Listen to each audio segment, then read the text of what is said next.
Alright guys, sa mapagpalang araw sa inyong lahat, nandito na naman ang ating Road Trip TV reaction video dito sa Senate of the Philippines. Andito sila Senator Jinggoy Tolentino and Senator Robin Padilla para sa panayam sa Committee of Justice and Human Rights. Saksi, ayan na pinagbantaan umano ng amo ni Nanay LB humarap sa preliminary investigation. Ayan, humarap kanina sa preliminary investigation ang isang saksi kaugnay pagmamalupit sa kasambahay na si LB Vergara na naging partially blind. Ayan, nabulag sa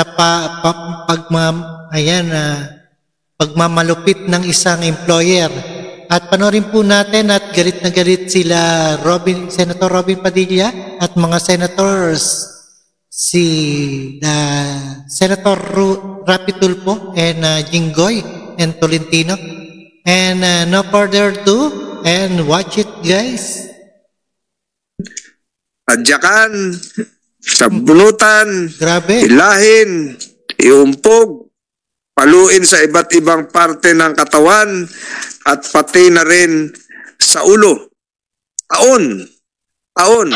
Hindi siya pinasweldo ng kahit isang kusing ng kanyang mga amo. Hindi siya nakaranas ng day off. Hindi siya nakaranas ng Christmas bonus. Hindi siya nakatanggap ng dapat tanggapin niya sa ilalim ng batas, ng kasambahay law at lahat ng ating batas patungkol sa karapatan ng isang manggagawa. Lahat pong ito ay nagtulak sa committee ito na magkaroon ng isang pagdinig, bagamat alam natin na bukas, August 23, ay magkakaroon ng pagdinig ang piskal ng Batangas para po sa mga kasong sinampa ni Miss LB Vergara na serious illegal detention under Article 267 of the Revised Penal Code, violation of Republic Act 9208 or the Trafficking of Persons Act, serious physical injuries under Article 263 of the Revised Penal Code, and violation of 10361 or the Kasambahay Law. Lahat po kami naririto ngayon sa inyong harapan. Tuwing merong sinasapit na isang karumal-dumal na kaganapan ng isa nating OFW sa Middle East, kami po ay nangingilabot. Subalit, sa yugtong ito, ang nangyari po ay dito sa Pilipinas at ang nagbigay pa ho ng pananakit, nagdulot ng pananakit ay isang kababayan natin o mga kababayan natin. Wala hong pagkakaiba kung ito ay nangyari sa Pilipinas o nangyari sa Middle East. Ang kailangan po rito ay manaig ang batas, patibayin ang batas at manapay hindi na ito maulit kahit kanino pa man, Pilipino o hindi Pilipino, sa Pilipinas o hindi sa Pilipinas. Kaya po meron tayong ngayong pagdinig. Lahat po ng nangyari dito ay hawak ko po lahat ngayon ng mga affidavit galing sa pulis, galing kay LB, galing sa lahat. At napakarami pong katanungan para sa Ruiz family. Comsec, sa susunod na pagdinig, siguraduhin mo darating dito yung Ruiz family. Dahil sa nabasa ko rito, ay yung hindi lamang yung mag-asawa ang nanakit kay LB, kung hindi pati na rin yung mga anak ay nanakit kay Manang LB. Ganun pa man, idaraos natin itong hearing na ito sa ating kagustuhan na hindi na ito maulit. With that, I ask my colleagues if they have introductory statements coming from per arrival. With the permission of my colleagues, sino mauna? Si Senator Robin Hood Padilla, and then Senator Estrada, and then Senator Tulfo. We start with... Before that, Senator Estrada. With the permission of Senator Padilla, may I ask the COMSEC if the excuse letter provided by the family of Ruiz were signed? No, Your Honor, but it was sent to me via SMS from the number registered to them, sir. So this is just a piece of paper. And this will not Ni stand. Senator Estrada. So, Mr. Chair,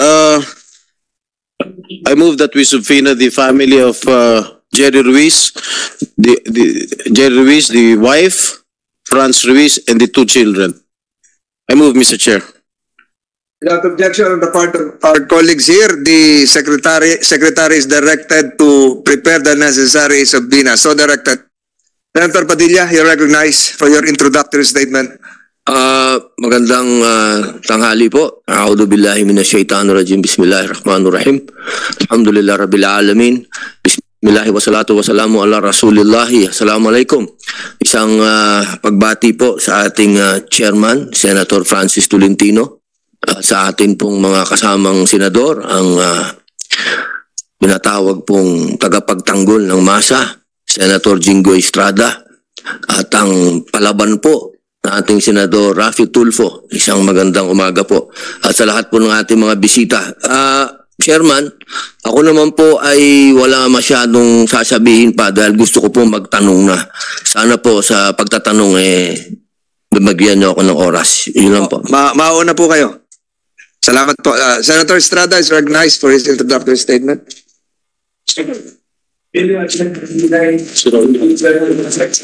Pakatapos lang. Ikaw na.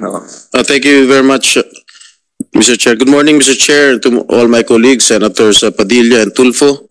11 years ago, as chairman of the Committee on Labor and Employment, I conducted a Senate inquiry on the maltreatment of a kasambahay named Bonita Baran.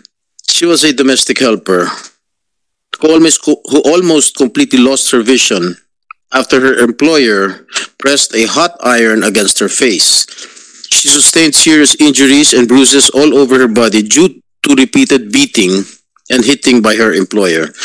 Pagkatapos ng maraming taong paghihintay, nakamit sa wakas ni Bonita ang hustisya noong February 10, 2021 when the Supreme Court affirmed the decision of the Court of Appeals and dismissed the appeal filed by spouses Annalisa and Reynold Marsan, who were found guilty of serious illegal detention of their former housemaid Bonita Baran from 2009 to 2012.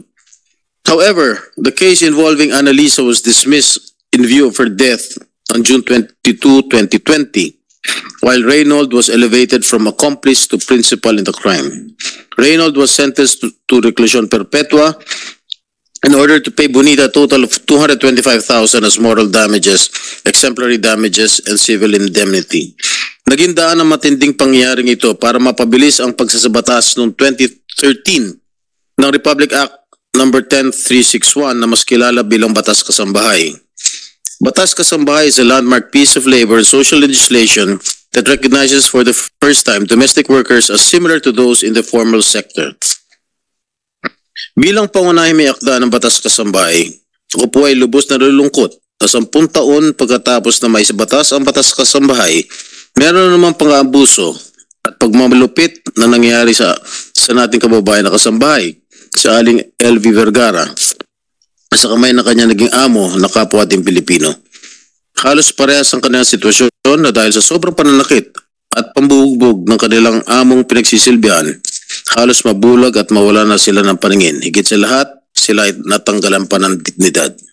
Sa pagdinig na ito, gusto ko itanong bakit nangyayari pa rin ang pag-aabuso at pagmamaltrato sa ating mga kasambahay. Ano pang amyenda ng Batas Kasambahay dapat gawin upang higit na maproteksyonan ng ating mga kasambahay? Kailangan bang bigyan ng mataas na parusa ang mga abusadong employers? Sa huli, ang hangad ko ay mabigyan ng hustisya si Aling LV Vergara. Like Bonita, Aling LV deserves justice. Maraming salamat po, Mr. Chair, for your prompt action for conducting this motu proprio hearing. And I suggest that we have a joint hearing with the Committee on Labor and Employment. Thank you, Mr. Chair. Thank you, Senator Estrada. Definitely, we will collaborate with the Senate Committee on Labor and Employment, especially in drafting the necessary remedial measures as to how we can improve the Kasambahay law. Thank you, Senator Estrada. Senator Tulfo is recognized. Thank you, Mr. Chair, and good morning to Senator Jingo Estrada and Senator Robin Padilla and other guests present. Sa akin pong programa sa Wanted sa Radyo, hindi na po bago ang kwentong nangyari po kay Ma'am LV. If I may be allowed to share a video, short video. These are episodes in my program where our dear domestic helpers were abused and even killed. I want their stories to be heard too. This may be a wake-up call to us here in the Senate to review our Domestic Workers Act and other laws pertaining to our domestic workers. Please proceed. The committee allows you to show your video footages, Senator Tulfo. Tingnan po yung mga operators natin na nilalabas ng baksan sa loob po ng truck. Sa mga biktima po ay PIC Maribel Baksan at halos wala pa po siya isang taon doon sa kanyang amo. Sinulog na po yan natin akong damit. Palis, bisakal po po ako. Palis, sinakal na po ako. Tagang pinapog ng ulo sa yung atis niya po. Kasi po hindi ko naugasan yung putero. Dahil may lamang po kaya hindi ko po hinugasan. Ang dami mo pasa sa katawan. Tulad niya noon, sa likod mo. Anong nangyari doon? Tinagaan po ng doktor. Ito na ginagawa at yung batal po yung bed. Bakit daw niya ginagawa yun? Batal po na yun. Yan sa may tenga. Anong nangyari niya? Nagsara ng tenga mo at putok at may tubo, sugat. Pinipingon niya po, tapos pinutotok po ng boyfriend, tapos pinupukok po ng tanggal ng tapos. Pinuputan po na sa PR. Tapos rin po sa kayong parang Pinapalo ka rin daw yung pantigtip ng bawang? yung po, ito po sa may na sa pagbuto po yung dalagat. Sa tuwing nagkakamali daw po siya, automatic po may tama kagad siya dun sa tama, sir. Panyari po, napusan siya, hindi niya nasunod ng maayos, ganun po kagad ang gagawin, sasaktan po siya. Kanyari, may pinagagawa sa kanya na talagaan yung bata, gano'n. Magkamali lang po siya ng konti, may pananakit na naman po na gagawin sa kanya. Gano'n daw po lagi. Gemma, alam ka pa ako.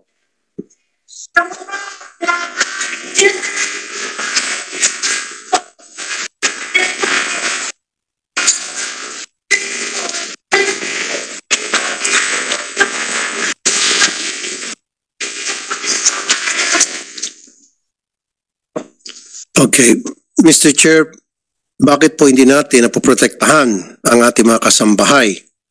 Meron po atang kulang.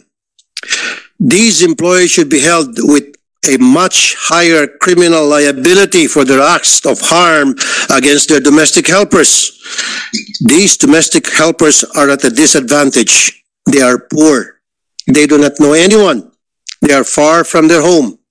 And they're living in the confines of someone else's home.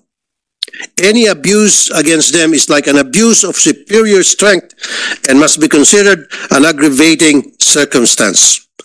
Mr. Chair, we also have in our revised penal code the crime of qualified theft.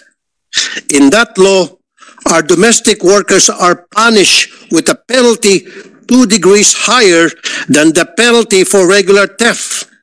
This is very discriminatory and anti-poor. Alam niyo po, pag binasa mo itong batas na ito, ang tawag pa sa ating mga kasambahay ay domestic servant. Grabe. Napaka makaluma na pag-iisip. Qualified theft should only punish those given clear trust and confidence with property of the owner. Tulad po ng bank teller na nagbulsa ng pera na kanyang hinahawakan. Alam niyo po, ginagamit ng mga masasamang amo ang qualified theft bilang panakot sa mga kasambahay nila para wag na magreklamo sa mga abuso na naranasan nila. I will pass a bill that will remove our kasambahay from the provisions of qualified theft.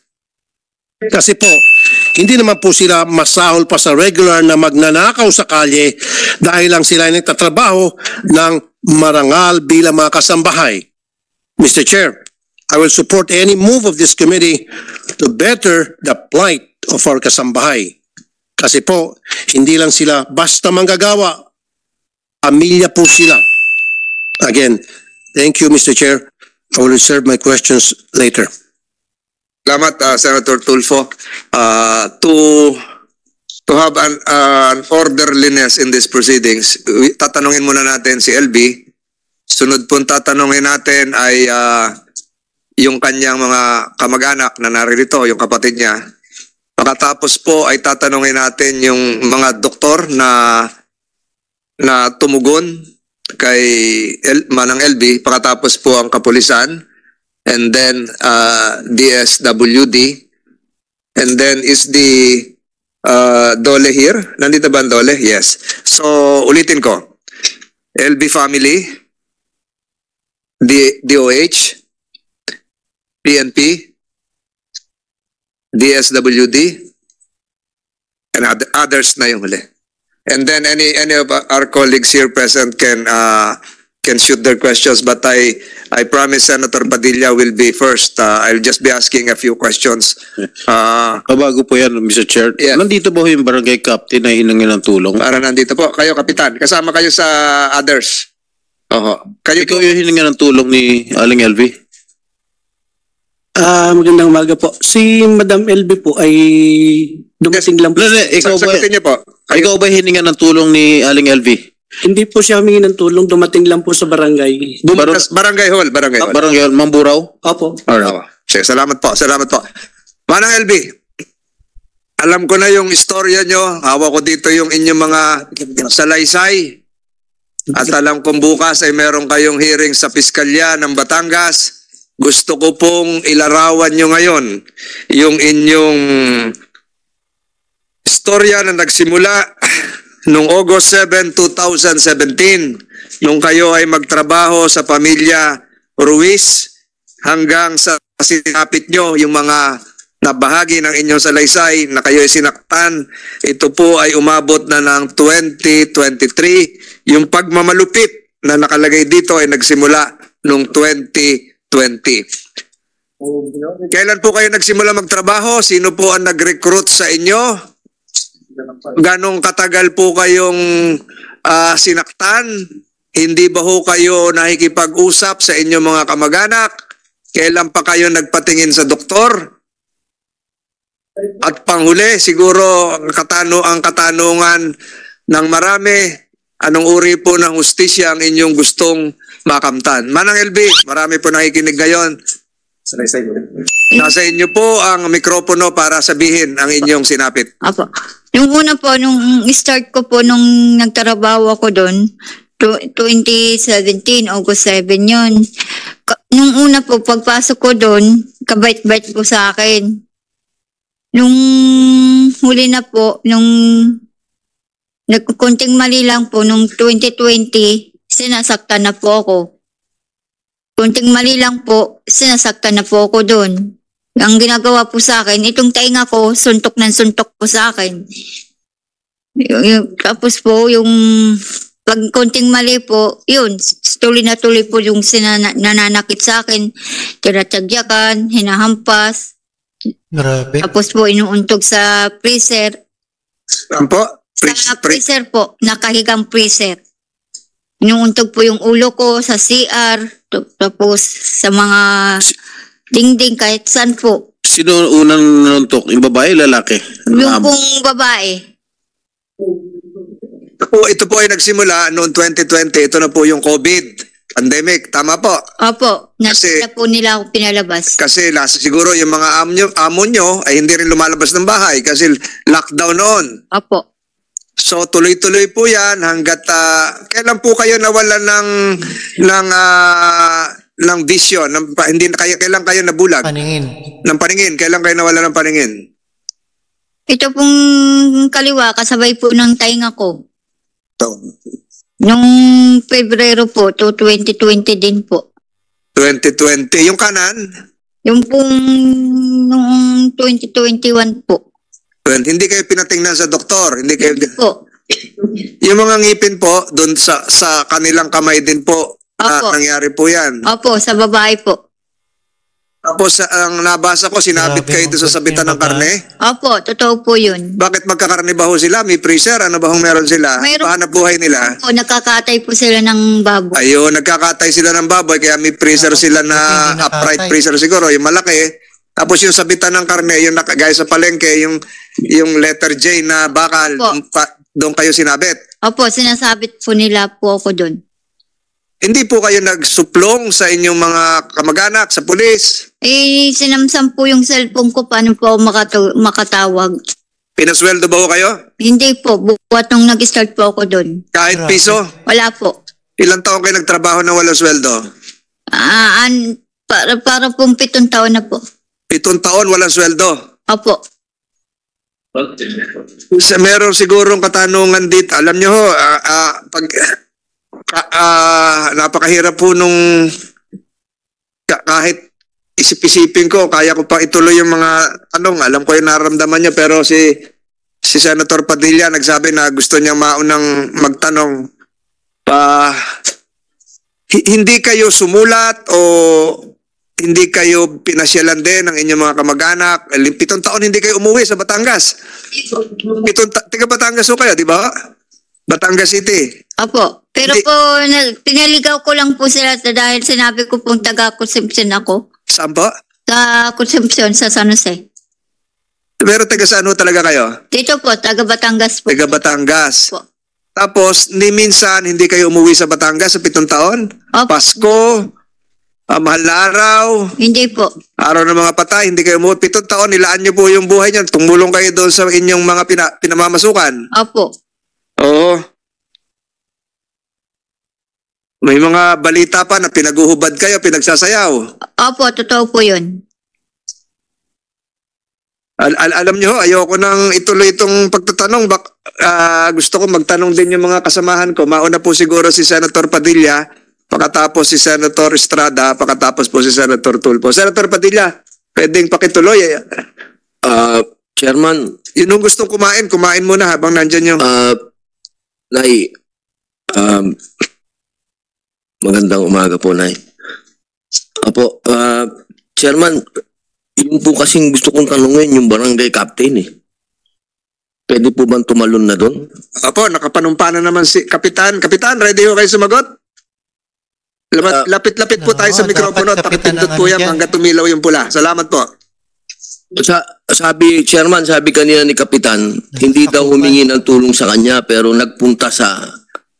Ano kaya ang ibig sabihin ni Chairman doon? Chairman, ano ibig sabihin mo doon? Magandang umaga po ulit. Si Nanay LB po, yan po ay nadatngan ko po sa barangay po kasi po kami po nung panahon na yun, nag-iikot po at panahon ng COVID. Nadatngan ko po siya na magutim at talaga pong nakakaawa pong tingnan. So ang una ko pong ano po doon sa tanod kong babae, sabi ko linisan po at palitan ng damit dahil hindi ko po kilala siya. Yun po ang aming pagkakaano po kay Nanay LB. Tapos po, Nakita nyo na meron po siyang mga sugat, mga ganon. wala naman po ako nakita. Basta po siya madungis po. Yun po, ang akala ko po ay naligaw na taong grasa. So yung pong utos ko sa tanod po ay linisan po si Nanay LB. Tapos hindi pa po siya, sinasabi ko pa pong ganon, dumating na po yung amo niya na si Mr. Ruiz. Dumating yung amo niya o tinawagan mo yung amo niya? Hindi po sir, hindi po. Dito sa salaysay ni Aling Elvi, I'm sorry, Senator Padilla. Dito sa salaysay ni Aling Elvi, tinawagan mo yung amo niya na si Jerry Ruiz. Hindi ko po At sinumbong mo na nandun si Aling Elvi sa barangay hall. Hindi ko po sinumbong yung senator. Wala pong pagsusumbong. Marami po doon pong mga tao na kasama ko po na kami po yung naka-duty sa Paano malaman ng amo na nandun yung kasambay? Ano po yun, nag-iikot po kami. Tamang pagdating po namin sa barangay hall po, naandun po si Nanay LB. Senator Padilla. Senator Padilla, siguro ang tanong ni Senator Padilla, ano yung naging hakbangin mo bilang kapitan? Tinala mo ba sa ospital? Pina-check up mo ba sa municipal health officer? Kasi COVID noon, alert lahat ng mga doktor natin, mga nurses. Diba, yung sila yung mga frontliner. May paningin na ba ho siya noon o bulag na? Ano hong tulong Hindi ko na natin? rin Kasi po sa batas po ni Senator Estrada, yung kasambahay law, nakaregister lahat yung mga kasambahay sa barangay hall. Wala po Mr. Chair, pwede natin tanungin si Ma'am LV. Ma'am LV, Sasagutin mo pa yun, ha? Ma'am Sorry, Sir LV, Tulfo. sabi niyo po na pumunta kayo sa barangay at nagsumbong, tama? Opo, totoo po yun. Sino pong sinumbungan niyo? Mga kasama niya po doon. Tapos nandun po siya doon sa loob ng City Hall. Nasa loob. Siya. Sinabi niyo po na sinasaktan kayo, kaya kayo nandun sa barangay.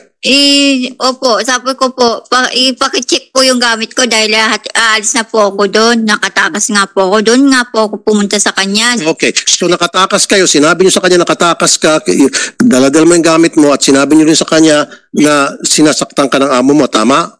Opo, sabi ko po, pakicheck yung gamit ko. Baka po sabihin ng amo ko Nagnakaw. na nagnakaw ulit ako. Tama. Hindi kayo nagsisinungaling. Tapos, Napakasinungaling mong tao ka, sarap mong...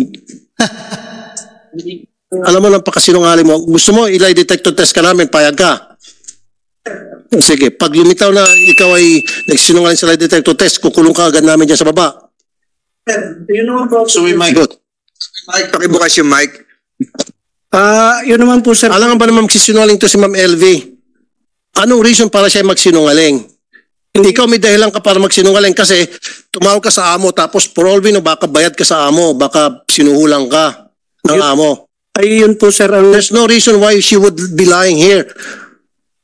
Alam mo, Chairman, kung nasa matinong pag-iisip ka, kung tama ka, patas ka, the first thing you should have done is pa-check siya sa doktor, tawagan mo si HR, tawagan mo PNP, sabihin na meron dito mukhang kawawa na kasambahay at tumakbo sa kanyang amo, ang kanyang reklamo ay sinasaktan siya, etc. Yun dapat ginawa mo. Ang ginawa mo, sinurrender mo siya ulit sa amo, napakawalang hiya mo. Sir, excuse po, sir. Hindi ko po isinorender po yan. At lalong hindi po ako tumawag sa amo niya. Kasi ang nangyari, naibalik siya ulit sa amo niya. Kasi kung ganong sitwasyon, kung sa akin, kung ako si barangay chairman, may dumating sa akin kasambahay, kaawa-awa yung sitwasyon, madungi, sabi mo parang taong grasa, ipapacheck ko muna sa ospital, hindi ko muna payagan na sumama sa amo. At pagkatapos, tatawagan ko yung police, si HR, kung sino-sino pa mga otoridad, DSWD, para sama-sama mag-imbestiga, social worker. Ang ginawa mo, pinayagan mo makabalik ulit sa kanyang amo. Hindi naman po, sir, ganun ang nangyari talaga po, sir. Marami po akong kasamahan doon sa barangay. Marami ang kasama sa barangay, pero you call the shots because ikaw ang pinakamataas, ikaw ang chairman, ikaw ang sinusunod ng mga kasamahan mo. Ang una ko nga pong hakbang, sir, akin pong pinalilinisan, sir. Hindi po yun totoo. Pero sinabi na nga ng kasambahay yung kanyang sitwasyon na siya ay naglayas, na meron siyang dalang mga gamit, tinignan yung gamit, baka mamaya sabihin na nagnakaw ako. You didn't do that, right? Hindi po, wala pong nasabi si Nanay LV sa totoong buhay po. Sa totoong buhay, bakit siya magsinungaling? Bakit siya pumunta sa barangay? Ibig sabihin, pumunta sa barangay, naligaw lang? Basta na pumunta sa barangay dahil namamasyal? Hindi nga po namin. Anong reason ba siya pumunta sa barangay? There should be a reason bakit yung isang tao pupunta sa barangay. Ikaw, alam mo naman dahilan kung bakit ang isang tao pupunta sa barangay, di ba? Bigyan mo reason. Okay, masalita ka. Anong dahilan bakit, kunyari ikaw, ako si chairman, bakit ka pupunta sa barangay? Ang ano ko nga... Hindi, pakisagot lang. Bakit ka pupunta sa barangay kung ako si chairman tapos ikaw yung kabarangay ko? Alam ko po, may kailangan po, pero po hindi... Exactly. Kaya ka pupunta sa barangay dahil meron kang kailangan, meron kang susumbong. Therefore, tama itong sinasabi ni Ma'am Elby, kaya siya pumunta sa barangay dahil meron siyang kailangan at yung kailangan na yun ay tulong mo. Sir, hindi naman po talaga ganun ang totoong nangyari. Yun po talaga yung nangyari. No, kasasabi mo lang sa akin pupunta ka sa barangay, kung ikaw si ordinary citizen at ako si chairman, pupunta ka sa barangay, galing na sa bibig mo na pupunta ka sa barangay, ang isang tao pupunta sa barangay dahil may kailangan siya. Kaya lang, hindi mo inasikaso yung pangangailangan niya, hindi mo siya pinagsilbihan. Inasikaso ko po, sir. Ang una ko nga pong hakbang, pinalilinisan ko po dahil po panahon ng pandemic. Kaya nga, matapos mo siya palinisan, sana pinadoktor mo. Hindi po. Sana tinawagan mo yung DSWD, tinawagan mo yung CHR, tinawagan mo yung PNP. Sir, sana po makapagsalita din muna po ako, sir. Papayagan ka, Kapitan. Papayagan ka magsalita. Pero with the permission of Senator Tulfo. Isa na lang po. Sige po. Kasi, Chairman, hindi mo ginawa yung trabaho mo. Sa magkanong kadahilanan na hindi mo ginawa yung trabaho mo ng tama. Kasi kung ginawa mo yung trabaho mo ng tama, hindi na sana lumala pa yung sitwasyon ni Ma'am LV. Kaya sa lumala ng lumala dahil sa naging pabaya ka sa iyong tungkulin. Kung ako dito ngayon sa committee, sampahan ka dapat ng kaso. Dereliction of duty. Ayun po naman sir ay nasikaso po namin. Hindi pa nga po siya nakakapagsalita. Dumating na po yung kanyang amo. At sinabi po niya na sinusundan niya at nakalis po sa kanilang tindahan. Mas lalo nung dumating yung kanyang amo, mas lalo ka dapat magtaka. Saan sinabi mo sandali lang, hindi mo pa sila pinag-uusap. Wala naman pong naging reaksyon si Nanay LV. Sumama po naman siya ng kusa sa amo niya eh. Hindi, posible naman yan. Kaya nga siya lumayas tapos sasama ng kusa. Wala pa nga po, Senator, na siya reklamo po sa amin.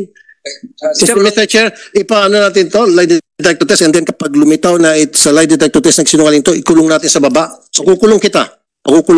Napakasinungaling mong tao ka. Kapitan, kilala mo ba yung amo ni LB? Ano po yun? May tindahan po sila. Yun lang po ang aming pagkakilala. Pero ni number po nila, wala po kami. Hindi, kilala mo. Kilalo po. Kilalang tao yun doon. Yang kilala po siya na may tindahan. Kilala may tindahan. Nung pumunta si Manang LB ron, bulag na siya ang dalawang mata? Hindi ko rin po ma-sure, Senate Chairman, dahil po pag nga po, ang una ko pong utos sa aking mga tanod, dahil may bowser room naman po kami, kumpleto po kami, pinalilinisan ko po siya. Yun po ang una ko pong naging po sa Nanay LB. Manang LB, nung kayo po ay pumunta kay Kapitan, dalawang mata niyo po ay bulag na o nakakakita pa kayo ng kalahati? Isang mata ko po, yung kanan. Ang kanan po ay nakakita pa? Opo. So nakaharap niyo po si Kapitan? Opo, narinig ko po yung sabi niya po sa amo kong lalaki. O Sir Jerry, parang nandito yung sambahay mo, nandito. Tinawagan o magkaharap? Hindi, para pong tinawagan, kausap. Wala po. Kinausap sa telepono? Opo. Yung Jerry, yung amo mo? Opo. Oho. So hindi totoo yung sinasabi ni Kapitan na kasunod mo na yung amo mo? Hindi po. So, Kapitan. Sandali, Mr. Chair. Aling LV, ituro mo nga rito kung sino yung kapitan na kausap nyo. Hindi po makikita po. Hindi nyo makikita? Kilala po ang boses. Kilala ko po yung boses. Nabobosesan ninyo? Opo. Pwede mong ilarawan ang physical condition. Malaki ba? Mabalik? Yung naririnig ko yung tanong ng iyong abogado, sa natatandaan mo, yung itsura ng kapitan na nakita mo no, kahit isang mata ka. Mataba po siya ng kaunti at yung matangkad-tangkad. Tangkad. Tumayo ka nga kung matangkad ka. Matabangan. Medyo ba ano ka? Ano ba height mo, LB? Mababa ka, kaya tingin mo siguro matangkad yung kaharap mo. Opo. O nakaupo ka. 5 po ang height ko. Maliit lang po ako. Wala na total vision. Totally. The doctor can attest. So hindi mo ilang taon mo na kailan nangyari yung pagpunta mo sa Barangay Hall? Noong pong nakatakas po ako ng 2021. 2020 o 2021? 2021. 21 nakatakas ka. COVID pa noon, lockdown pa noon. Opo. Tumakas ka kasi ayaw mo na doon sa amo mo. Opo. Bakit ka sa Kapitan dumiretso? Yung pong sabi yung nasa lubungan ko po, yung nagtitinda po ng lumi doon, si Kagawad po yon, hindi ko lang po kilala ang lalaki, Kagawad po doon. Pumunta ka sa Barangay Hall para magreklamo, isumbong? Opo, sabi po nung Kagawad doon, LB, pumunta ka muna sa barangay, i-report mo yan dahil nakatakas ka at pa-check mo yung gamit mo. Tapos, nung nakaharap mo si Kapitan at narinig mo nag-usap sila, pinauwi ka ni Kapitan o sinundo ka ng amo mo? Sinundo po ako ng amo ko lalaki. Sumama ka? Opo. Sabi, ihatid daw po ako sa sakaya ng papuntang Mindoro. Uuwi ka na sana, pinapauwi ka, hindi ka hinatid? Hindi po, dinala po ako sa tindahan ulit. Kinulong ka?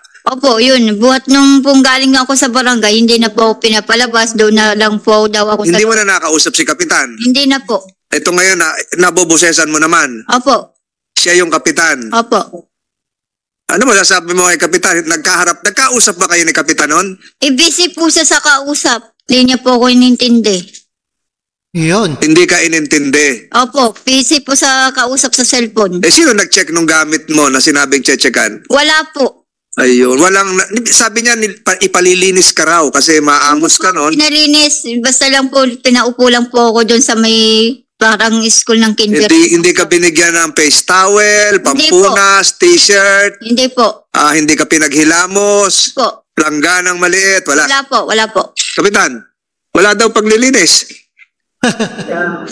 Mr. Chair, paano nga po siya malilinisan po? Kaupo lang naman po niya na sinasabihan ko pa lang po yung aming barangay tanod na babae. Dumating na nga po si Mr. Ruiz. Tinawagan mo raw? Hindi po, wala po akong pangyayari tumawag po na Paano nalaman ni Mr. Ruiz na doon si Aling Elvis sa barangay hall? Sinusundan na daw po yun pala ng kanyang amo at nakatakas nga daw po. Paano nga malalaman ni Ruiz, yung pamilya Ruiz, na nasa barangay hall, pwede naman siya ibang pinuntahan? Sinusundan na daw po yan ng amo niya. Kaya ilang minuto, nung pagdating ni Ma'am LB at saka pagdating ng amo, ilang minuto ang pagitan? Siguro po wala pa pong 3 minuto, sir. So, ibig sabihin, hindi sinusundan, may tumawag. At saka isa pa, of all places sa barangay, bakit sa barangay hall pa siya pupunta? Pwede naman siya pumunta sa ibang tindahan, pwede siya pumunta sa kanto kung saan-saan pang pwedeng tambayan niya o sa paradahan ng tricycle kasi tumakas nga, di ba? Bakit hindi pumunta sa paradahan ng tricycle, paradahan ng jeep? Bakit sa barangay pumunta? Kasi tinawagan mo, ungas ka talaga. Hindi ko po yung tinawagan, Senator. Hindi nga, di ba? Logic lang to. Logic lang.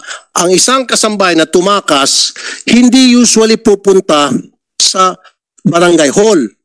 Okay? Ang isipin ng mga amo na tumakas ang kasambay, pupunta yan sa sasakayan ng tricycle, sakayan ng habal-habal, sakayan ng jeep, o bus. Doon pupunta. Doon dapat unang pinuntahan. Hindi. Agad-agad pumunta sa barangay kasi may tumawag at ikaw yon. Hindi po ako tumawag, Mr. Senator. Dan, pagkatapos nung pagkakaharap nyo na inuuwi uli si Aling LB sa kanyang amo, nagkaroon ka ba ng pagkakataon mag-follow up? Pasyal daw. Okay na, Mr. Ruiz. So, kumusta na yung nagpunta sa atin? Anong kalagayan na niya? Ako bilang kapitan dito, ako yung ama ng barangay. Gusto ko malaman ang katatayuan ng maamos na nagpunta sa atin sa barangay. Ginawa mo yon? Wala. Ang alam ko nga po kasi maganda naman po yung dating ni Jerry Ruiz, hindi naman po bastos. Maamos ka mo eh. Ang maamos, ang medyo magutin po, si Nanay LB po talaga. Pero hindi ka na nag-follow up na ama ng barangay. Kumusta yung nagpunta sa amin na Manong Jerry? Nabihisa na ba yan? Ano bang kalagayan niya? Nakikita ko parang bulag na. Walang ganon. Yun po ang hindi namin napalop. Kasi nga po, ang paalam niya po sa amin talaga, naihatid na po sa pamilya. Ang sabi pa po niya, sa conception niya, ihatid. Yung sinasabi po ni Nanay LB. Ihatid ni Jerry sa pamilya? Opo. At, so hindi ka nag-follow up, Jerry, naihatid mo na ba? Yun po ang hindi na po. Yun po di barangay patrol tayo, di ba? Wala po kaming barangay patrol. Lakad lang po kami at saka po sariling motor lang. So wala nang pagpa-follow up kung naka-uwi o hindi. Nagtaka na lang kayo, magkakaharap ngayon dito, nandun ka po pala. Yun po ang katotohanan, Mr. Chair. Talaga pong ang alam namin na kauwi niya. Kaya po, wala naman pong dumadating sa barangay na para magreklamo po na may bugbugang nangyayari po doon sa kanilang tahanan. Yun na nga, magre-reklamo siguro. Chairman. Baka rehistrado pa, nagrehistro pa to, magboboto pa sa eleksyon ng barangay ito. Na ngayong September, Oktubre, Senator Tulfo. Okay. Ulitin ko ulit. Ibang question naman to.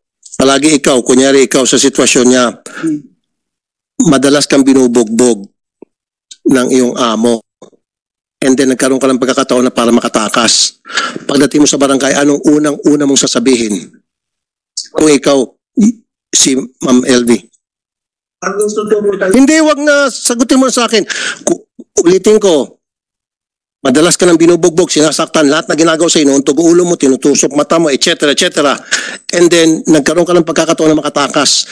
At nung makatakas ka, pumunta ka sa barangay. Anong unang-unang lalabas sa bibig mo pagdating mo sa barangay? Siyempre po, magre-reklamo po. Exactly. At yun ang ginawa niya. Na kinukontra mo ngayon, stupido. Hindi pa po nakakapagsalita po si Nanay LB. Nakaupo lang po yan nung dumating po ako. Ang una ko po... Hindi, ikaw na mismo nagsabi. Ang una mong gagawin, kung ikaw sa sitwasyon ni Ma'am LB, ay magreklamo galing na sa bibig mo eh. And that's exactly what she did. Pero hindi mo pinakinggan dahil tinawagan mong amo, tumutugma lahat na sinasabi ni Ma'am LB. Napakasinungaling. Ang sarap i-contempt ito, Hindi po, Mr. Chair. hindi ko po tinawagan, Mr. Kasi Senator. it defies logic. Lahat na sinasabi niya, it defies logic. Ikaw na mismo nagsabi na ang unang gagawin ng isang tao na tadtad na ng pang-abuso at nagkaroon ng pagkakataon, yun na yung, kumbaga, nandun na siya, protektado na siya ng barangay, sa akala niya, okay na siya, kaya magsusumbong siya. Yun ang sinabi mo, di ba? Magreklamo. O sabi mo, umupo lang siya doon at wala siyang sinabi?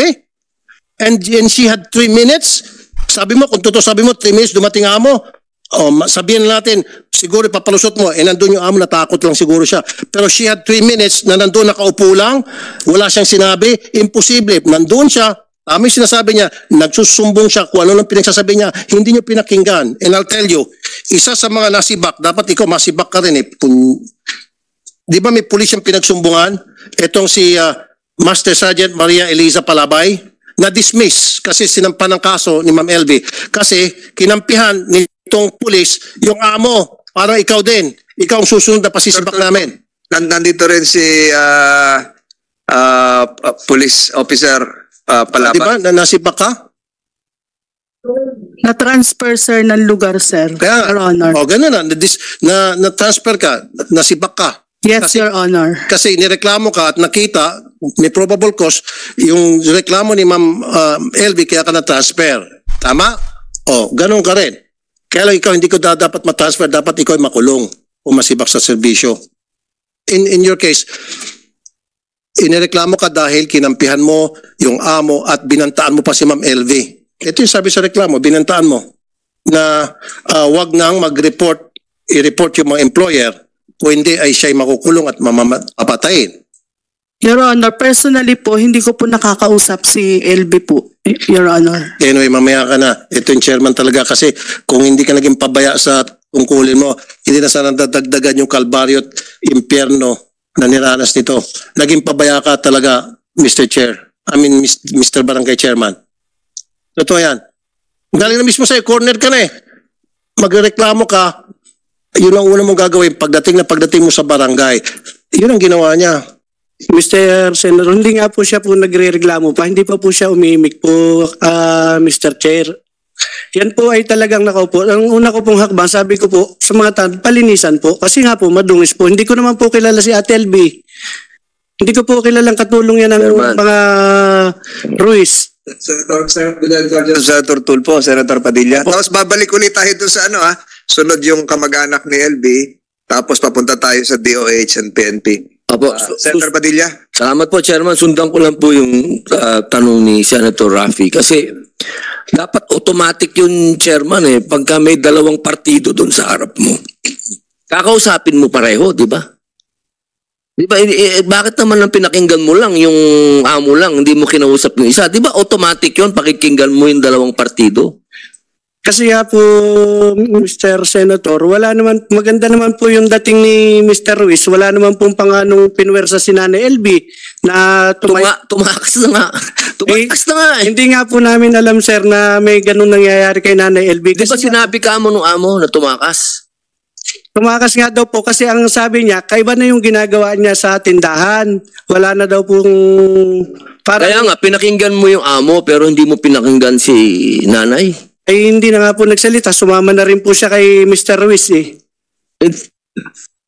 Dapat tinatanong mo, di ba? Di ba tinanong mo dapat? Di ba automatic yon pagka sa barangay, tatanungin mo yung dalawang partido? Di ba? Di ba ano po yan? Malaking lagay yan ang SOP? Ay yun po lang, sir, talaga naging pangyayari po sa barangay. Parang sinasabi mong hindi mo ginawa yung trabaho mo. Ginawa ko po, sir, dahil... Hindi mo kinausap. Di ba ang trabaho ng chairman, pakinggan mo yung dalawang partido? Wala nga po sinasabi si Nanay LB. Hindi mo nga tinanong. Tinanong mo ba? Tinatanong po namin, hindi po siya... Tinatanong mo si Nanay? Hindi po naimik. Nay, tinanong ka ba ni chairman? Kayo, nung nandun kayo? Hindi po. Ano lang? Basta lang po, sabi ko, ako pong nagsalita, sabi ko, Chairman, pa-check po yung gamit ko. Baka po, sabi nila, nagnakaw po ako doon. Nagsalita ka po, Nay? Opo. Chairman, nagsalita. Madami po kami doon, Senator, kaya po alam po ng lahat na na hindi po naimik po si Nanay LB. Bakit pa siya tumakas? Kung hindi naman siya iimik, nandun na siya. Hindi nga po namin, sir, alam na yan ay katulong ni Sir Jerry. Ang pagkakikita ko po sa kanya, akala ko po yung naligaw na taong grasa. Kasi nga po si Nanay LB, talagang medyo madumi yung kanyang katawan po. Hindi, alam mo na nga na hindi na nga siya taong grasa dahil dumating na nga yung amo di ba? Dumating na nga Ang dito, Chairman, hindi mo ginawa yung trabaho mo. Dapat kasi, tinanong mo din siya kung ano po ba ang sitwasyon, ba't kayo nandito sa barangay. Natural yun Yun ang una mo dapat ginawa, Chairman. Huwag mo akong ganun-ganun na sa tenga, uupakan kita. Maniwala ka sa akin. Chairman, yung katarungan pambarangay, ikaw ang chairman o meron ba iba chairman? Ako po. Ayun. Saka po yung mga... Lahat naman yan, meron logbook di ba? Nire-register nyo. Kung may magre-reklamo. Meron ba ho tayong record sa inyong barangay na pumunta si Manang LB nung ganitong panahon, ganitong oras, at ano yung inyong naging aksyon? Meron? Wala po. Dahil po nga, madali lang po si Nanay LB. Kahit pumasyal doon, kinuha nung kanyang amo, dapat naka-logbook yun Diba? Katungkulan nyo ng barangay captain na ilagbook kung ano yung naging aksyon. Pwede rin ilagay doon, walang naging aksyon dahil sinundo na nung amo. Diba? Wala tayong record. Sa pagkatanda ko po, wala po. Ayun, pero katungkulan mo dapat gumawa ng record. Barangay secretary, tiningnan ni barangay health worker, may barangay social welfare officer, diba? Yung marami kayo kamo doon diba? So wala tayong papel kung ano man. Wala po. Pero nag-seminar tayo niyan. Nakakalungkot yan. Senator Estrada. Gaano ko nakatagal, Kapitan? Isang first term po ngayon, Senator. So tatakbo ka. Susunod. May plano pa po. Ha? Ano? May plano. Tatakbo. Huwag niyo iboto to. Hindi ka naman nanalo. May plano kang tumakbo ulit. Meron po. Okay. Bakit? Talo ka na. Bakit ang tawag mo kay Jerry, sir? Ay, yun lang po ang tawag na Sir Jerry dahil yun po ang... matagal mo na kilala? Hindi po. Yun po, kilala po namin na may tindahan siya. Kaya nga, bakit sir? Di ba dapat Jerry lang o ano? Bakit may sir? Yun lang po na sabi ko, Mr. Senator po. Anong pumunta siya sa barangay hall, si Sir Jerry kagad ang tawag mo? Hindi po. Dito ko lang po nasabi yung Sir Jerry. Okay. Sige. Manang LB, yung mga kamag-anak nyo, nung nalaman nyo po ito, kailan? Sino magsasalita? Ito po. Opo, kayo po nanumparin kayo kanina, no? Kailan nyo nalaman ng sinapit ng inyong kapatid o ano ho nyo? Kapatid. Kailan nyo po lapit-lapit ho kayo ng kaunti? Ako po si Baby. Wala pa ho kayong upuan? Meron po. Oo. Urong tayo konti, Attorney Gambol. Nung nalaman nyo ho, sinundo nyo o paano ho nakabalik ng Batangas si Manang LB? Yan daw po ay inihatid ng amo doon sa... Tanong sa iyo kung sinundo mo. Sinundo po namin. Hatid ng amo sa apartment po nung anak. Yung anak na nasa Batangas City. Po. Bakit? Naguhugas kamay na yung amo? Ayaw madawit? Anong dahilan? Ang sabi daw po ay ipapacheck up. Pero nung dumating po, hindi naman po siya pinapacheck up. Anang LB, sinabihan ba kayo ng amo nyo na ipapacheck up kayo? Opo. Dahil nagreklamo kayo, may iba na kayo nararamdaman. Yung ganito na po ako, di na po ako nakakakita. Ang sabi niya po sa akin ng amo ko, at LB, mag-ayos-ayos ka ng gamit mo at ipapacheck up kita sa Batangas. Pina-check up po kayo? Hindi po. So iniwan kayo doon sa anak, gating doon sa anak, sinundo kayo ng kapatid nyo? Opo. Paano nalaman ng kapatid nyo na nandun na kayo? Gumawa po ng paraan po yung katulong sa bahay ng anak. Para makontak yung kapatid nyo. Noon lang kayo nagpangipangita. Opo. Tapos kinupkup na kayo ng mga kapatid nyo. Opo. Tapos nala na kayo sa ospital. Nagpa-check up? Hindi pa rin? Hindi pa po. Pero ang alam ko na check up na kayo Sino ba ang doktor na pwede magsalita? sa Batangas Medical Center. Sino ang pwede? Dr. Maglona? Ano ho ang kalalagayan ngayon ni Manang LB? Sa pagsusuri nyo po, mamaya kukunin ng committee ito lahat ng mga medical certificates na sang-ayon sa inyong pag-check up. Nagka-check up tayo ng buto, nag-check up po tayo ng... Alright guys, napanood nyo ang sinapit ni ating Ma'am Elba sa kanyang pananakit ng kanyang amo. At maraming salamat sa inyong patnubay na panonood at pakikinig. At nanginginig tayo sa galit dito sa mga amo ni Ma'am LB Vergara. At maraming salamat sa inyong lahat. At don't forget to subscribe this channel, Rob Trip. And peace out.